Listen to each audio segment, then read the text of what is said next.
Today's daily Bible thought is from the book of Habakkuk. That is one of the minor prophets in the Old Testament, and it's a very short book. So as you look for it near the end of the Old Testament, just remember if you get to Matthew, you've gone too far. Go back a few pages. But the book of Habakkuk is a very short book again, so you could read it quickly and get the whole context. But I'm going to just read chapter 3, verses 17 and 18. And they read, "Even though the fig trees have no blossoms, and there are no grapes on the vines, even though the olive crop fails, and the fields lie empty and barren, even though the flocks die in the fields, and the cattle barns are empty, yet I will rejoice in the Lord. I will be joyful in the God of my salvation."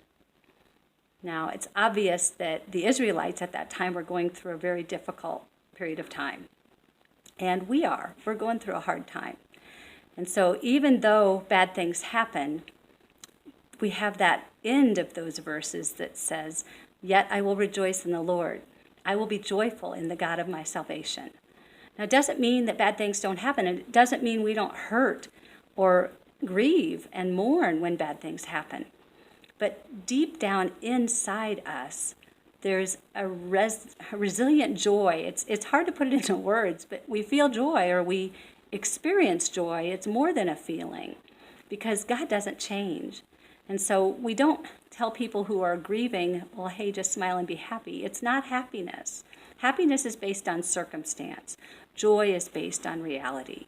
And the reality is we can trust God and God doesn't change. So today, consider this. Consider the whole idea of what the Israelites faced with all these terrible things potentially happening, yet the choice was to rejoice in the Lord.